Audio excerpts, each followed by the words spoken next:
नमस्कार, आंखें के आज के इस अंक में आप सभी का स्वागत है। आज के इस अंक में हम बात करेंगे कि नवजात शिशुओं की देखभाल कैसे करें और साथ ही साथ आपको लेकर चलेंगे हरिहर नाथ क्षेत्र, जहां भगवान शिव और विष्णु एक साथ एक ही मंदिर में विराजमान हैं। किसी भी नवजात के विकास में उसके जन्म के शुरुआती कुछ महीने बेहद महत्वपूर्ण होते हैं। बच्चा जब धरती पर आता है तो वो नई चीज़ों को देखता है, महसूस करता है। वो इन नई चीज़ों को सीखना चाहता है, समझना चाहता है, बोलना चाहता है। ऐसे में माँ बाप की यह जिम्मेदारी बनती है कि वो उनका ख्याल रखें।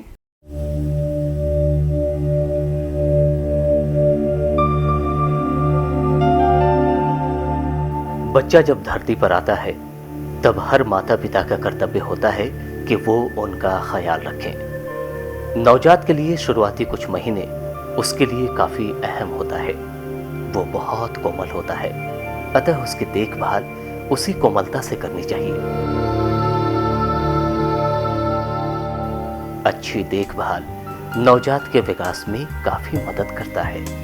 नवजात की देखभाल बेहद आवश्यक है, क्योंकि ये समय माँ और बच्चे दोनों के स्वास्थ्य के विकास का समय होता है। माँ को अपना दूध नवजात को अवश्य पिलाना चाहिए, क्योंकि माँ का दूध शिशु के लिए अमृत समान होता है। इससे शिशु को रोगों से लड़ने की क्षमता मिलती है और वो स्वस्थ रहता है। नवजात के जन्म से 6 महीने तक माँ का ही दूध पिलाना चाहिए, बाहरी आहार कुछ नहीं देना चाहिए। छोटे बच्चों की त्वचा इतनी कोमल होती है कि उस पर किसी भी चीज से जल्द इन्फेक्शन हो जाता है। इसलिए डायपर बदलते समय बहुत सावधान रहने की जरूरत होती है। साथ ही बच्चों को साफ तथा सूती वस्त्र पहनाने की कोशिश करें। नवजात के दूध पीने के दौरान हवा भी अंदर चली जाती है और ये बच्चों में गैस की समस्या उत्पन्न कर देती है, जिससे बच्चों को पेट दर्द की समस्या हो सकती है।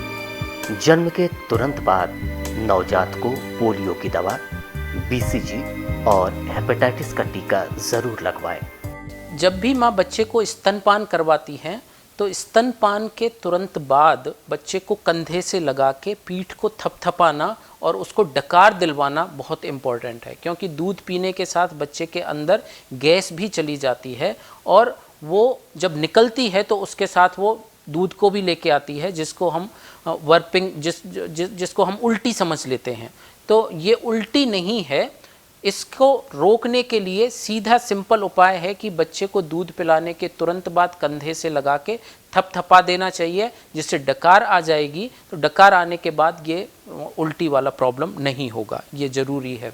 दूसरा, बच्चे को 6 महीने तक सिर्फ माँ का दूध पिलाया जाना चाहिए, सिर्फ स्तनपान किया जाना चाहिए। इस बीच में उसको किसी भी तरह की ऊपर के दूध, पाउडर, शहद, घुट्टी, चाय वगैरह का ज़रूरत नहीं होता है और ये सब नहीं दिया जाना चाहिए। जो बच्चे सिर्फ माँ का दूध पीते हैं वो शारीरिक रूप से विकसित तो होते ही हैं, मानसिक रूप से भी उन बच्चों को ज़्यादा बुद्धिमान पाया गया है। ऐसा रिसर्च में देखा गया है।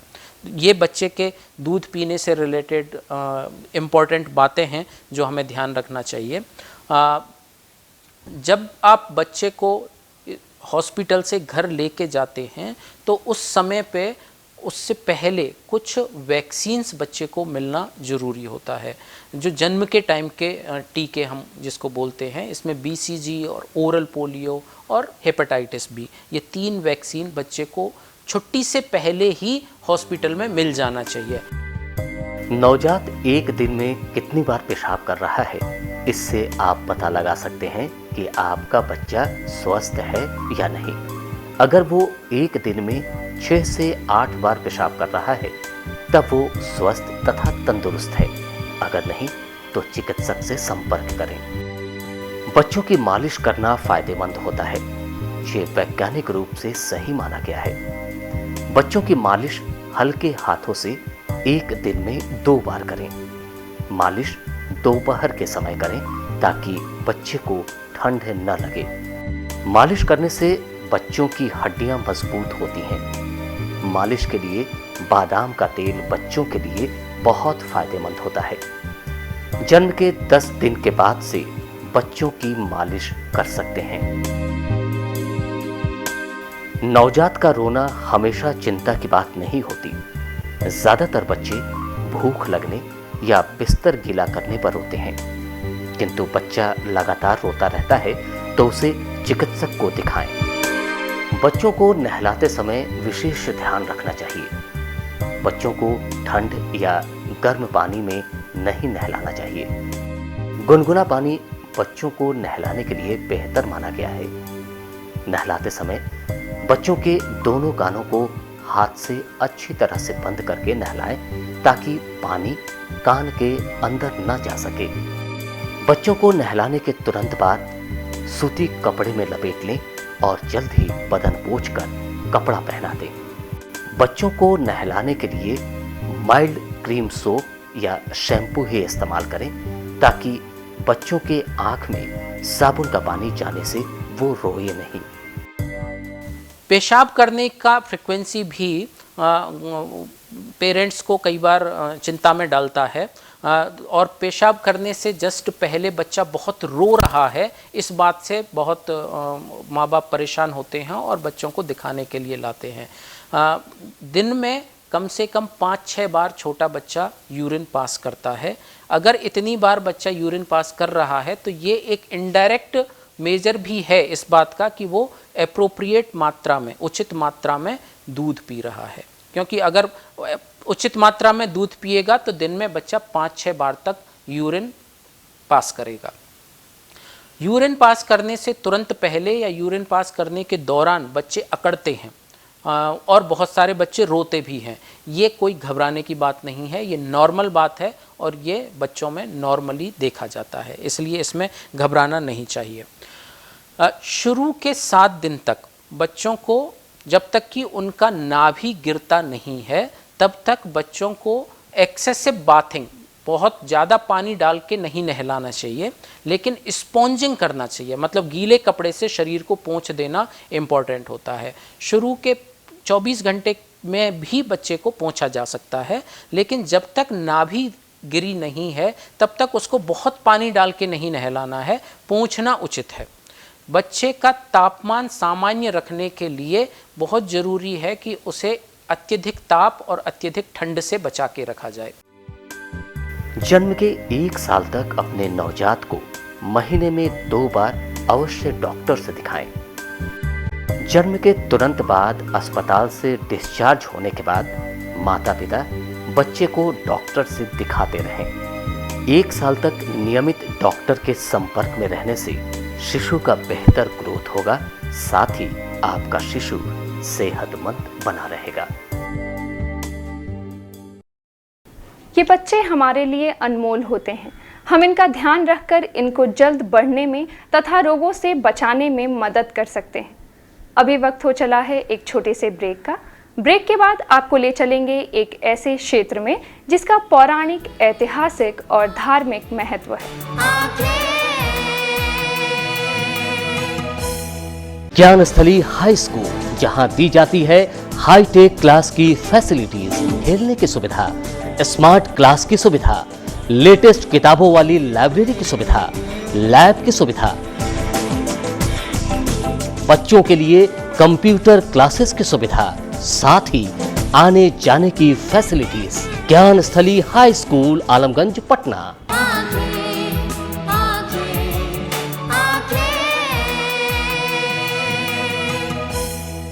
ब्रेक के बाद आपका स्वागत है।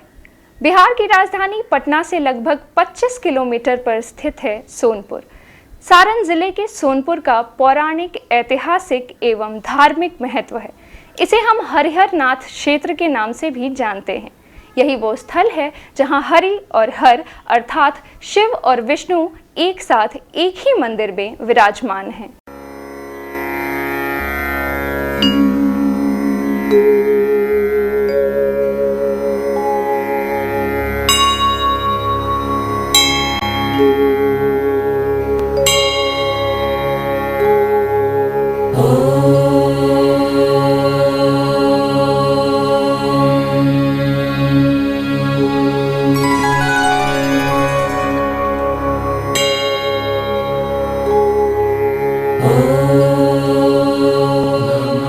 बिहार की राजधानी पटना से लगभग 25 किलोमीटर की दूरी पर गंगा और गंडक की संगम स्थली पर स्थित है बाबा हरिहरनाथ का प्रसिद्ध मंदिर।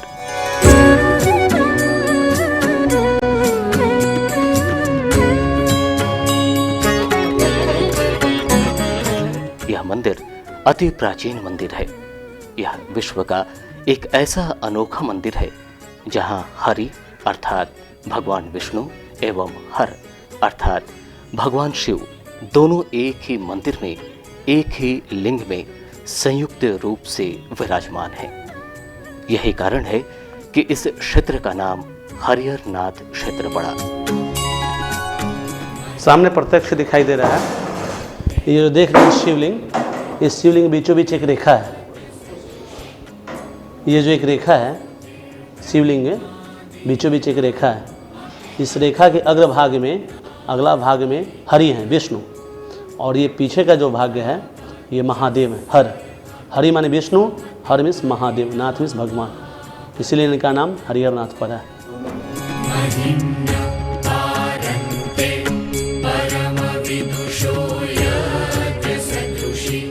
इस क्षेत्र का धार्मिक एवं आध्यात्मिक दृष्टिकोण से काफी महत्व है, किंतु इस मंदिर का निर्माण किसने करवाया ये आज भी पहेली बनी हुई है।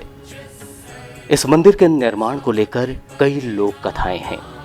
कहते हैं कि इस मंदिर का निर्माण और संयुक्त लिंग की स्थापना ब्रह्मा जी ने स्वयं की थी। पुराणों में इसका जिक्र भी मिलता है। पद्म पुराण की एक श्लोक में हरि और हर के बारे में विस्तार से चर्चा की गई है।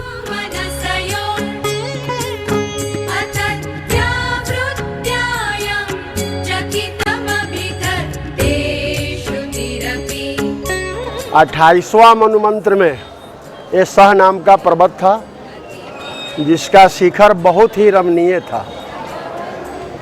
भगवान ब्रह्मा विष्णु महेश तीनों मृत भुवन में आए।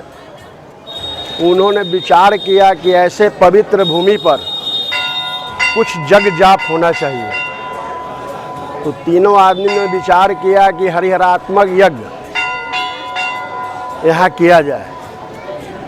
तो ब्रह्मा जी जजमान बन गए, विष्णु भगवान पंडित जी बन गए, शंकर जी कार्यकर्ता बन गए। जग होने के समय पत्नी की जरूरत होती है। ब्रह्मा जी की 2 स्त्री, बड़ी को आने में विलम्ब थी, छोटी मौजूद थी। विष्णु और शंकर कहें कि बड़ी भी स्त्री है छोटी भी स्त्री है। बैठाकर जग शुरू किया जाने तो मुहूर्त खत्म हो जाने से जग करने का कोई सुफल नहीं होगा। जो ही संकल्प हो रहा था वो सही बड़ी पहुंच गई और देखकर बहुत क्रोधित हो गई। ऐसा किसने किया? उसके बाद ब्रह्मा जी ने कहा कि हम शंकर और विष्णु के मति से हुआ है। उसने श्राप दिया, कहा कि जो ऐसा किया वो पत्थर हो जाए। यह 28वां मनुमंत्र की बात है। ब्रह्मा जी ने शंकर और विष्णु के एक ही शिवलिंग में जो भी विराजमान है स्थापना कर दी। ये कार्तिक पूर्णिमा की बात है। इस मंदिर के बारे में यह भी कहा जाता है कि जब भगवान श्री राम और लक्ष्मण अपने गुरु महर्षि विश्वामित्र के साथ धनुष यज्ञ में शामिल होने के लिए जनकपुर जा रहे थे, तो इन्होंने इस मंदिर में भगवान शिव की पूजा कर आगे की ओर प्रस्थान किया।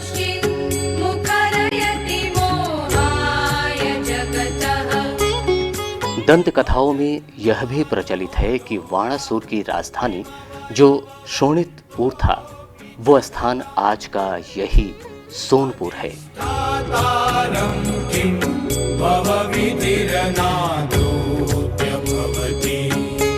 उषाहरण के समय वाणासुर और द्वारिकाधीश श्री कृष्ण का युद्ध यहीं हुआ था। भगवान शिव वाणासुर के पक्ष में थे। यह बड़ा विकट और ऐतिहासिक युद्ध था। जब कोई निर्णय नहीं हो पा रहा था, तो अंत में सुलह हुई। यही कारण है कि हरिहर नाथ का यह मंदिर असुरों के बीच श्री कृष्ण की मान्यता का प्रतीक भी बताया गया है।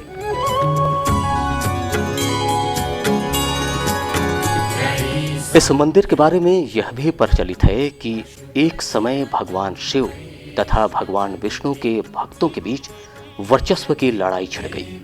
शिव भक्त भगवान शिव को बड़ा तथा विष्णु भक्त भगवान विष्णु को बड़ा कहने लगे और दोनों के भक्तों में लड़ाई छिड़ गई। पूरे पृथ्वी पर हाहाकार मचने लगा था। तब इस लड़ाई को इसी मंदिर के एक रूपी लिंग को दिखाकर दोनों भगवान एक ही हैं शांत कराया गया।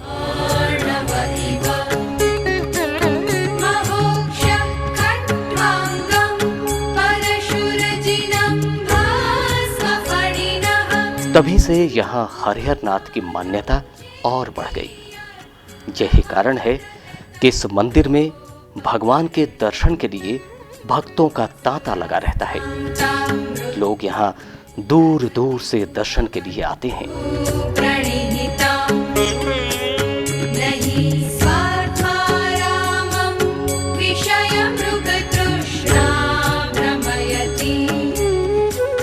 यहाँ जल अर्पित करने का बहुत महात्मा है। नारायणी नदी से जल लेकर लोग चढ़ाते हैं और मन में जो रखते हैं यहाँ पूरा होता है। 1000 बरस का एक मनुमंत्र होता है। ये 42वां मनुमंत्र चल रहा है। 14,000 बरस हो गया इनकी स्थापना का। श्रावण महीने में भक्तों की भीड़ देखते ही बनती है। मंदिर प्रांगण में नवग्रह मंदिर, माता पार्वती तथा अन्य देवताओं की भी प्रतिमाएं स्थापित की गई हैं। मंदिर के मुख्य द्वार के सामने नंदी विराजमान हैं। इनके बगल में विजय घंटा लगा हुआ है, जिसे लोग बजाकर भगवान शिव को पुकारते हैं। यहाँ की आरती का अपना अलग ही महत्व है। मंदिर के सम्मुख बाहरी भाग में एक हनुमान मंदिर भी है। बताया जाता है कि यह मंदिर अति प्राचीन है। हनुमान मंदिर के बगल में एक राधे कृष्ण मंदिर भी स्थापित है। इस मंदिर से कुछ दूरी पर एक तालाब भी है। इस तालाब के बारे में कहा जाता है कि यह स्थान चौवन ऋषि का आश्रम हुआ करता था। इसी तालाब के सामने भगवान गौरी शंकर का मंदिर भी है। कहा जाता है कि कामरूपी गौरी शंकर की यह मूर्ति स्वयं उत्पन्न हुई है। इस मूर्ति में भगवान शिव के जांघ पर माता पार्वती बैठी हुई हैं तथा भगवान शिव का एक हाथ माता के स्तन पर है तथा दूसरे हाथ में रुद्राक्ष है।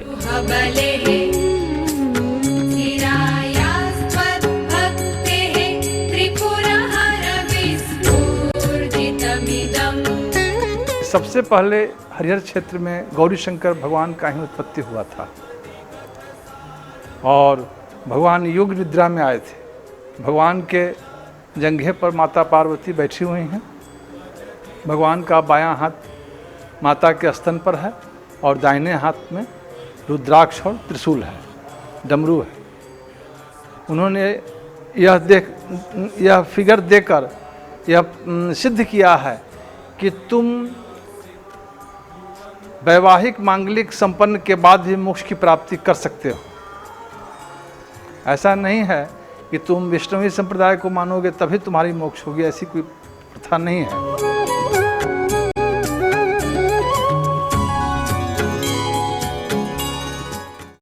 आस्था का प्रतीक यह हरिहर नाथ मंदिर अपने आप में कितना पौराणिक तथा गौरवपूर्ण महत्व रखता है। वक्त हो चला है एक और छोटे से ब्रेक का। ब्रेक के बाद आपको ले चलेंगे एक ऐसी जगह जहां गज और ग्राह की लड़ाई हुई थी। ज्ञानस्थली हाई स्कूल, जहां दी जाती है हाईटेक क्लास की फैसिलिटीज, खेलने की सुविधा, स्मार्ट क्लास की सुविधा, लेटेस्ट किताबों वाली लाइब्रेरी की सुविधा, लैब की सुविधा,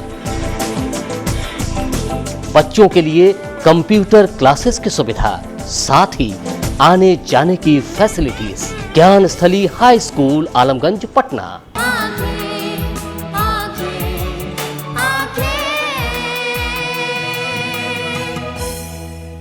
ब्रेक के बाद आपका एक बार फिर से स्वागत है। बिहार के विश्व प्रसिद्ध मेले के बारे में तो सभी जानते होंगे।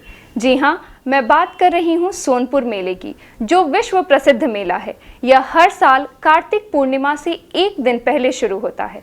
क्या है इसका पौराणिक महत्व, आइए जानते हैं।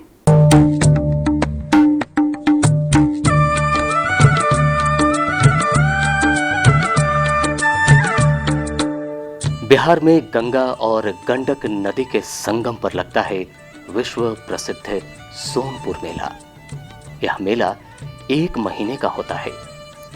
इस मेले को हरियर क्षेत्र मेला और छत्तर मेला के नाम से भी जाना जाता है।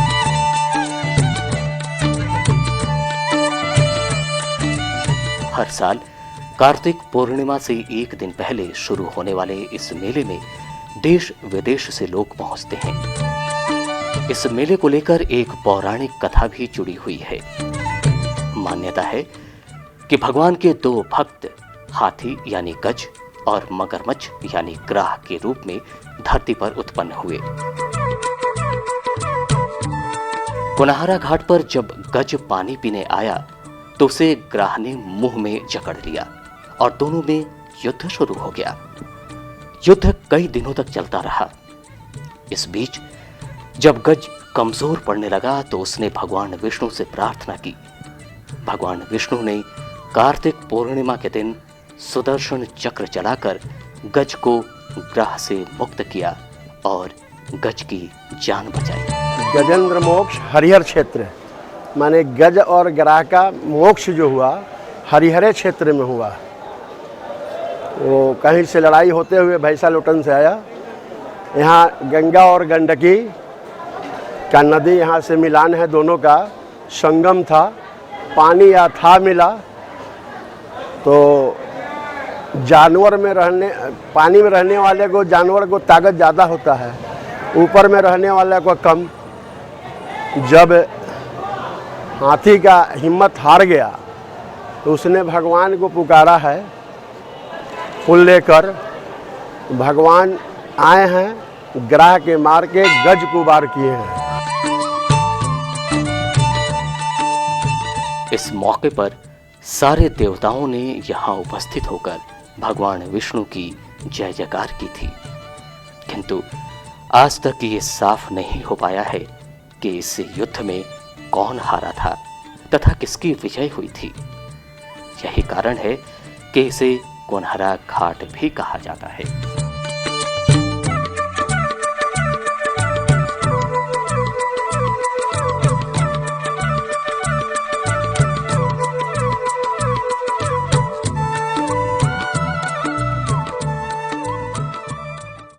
सचमुच कितनी पवित्र है ना यह धरती।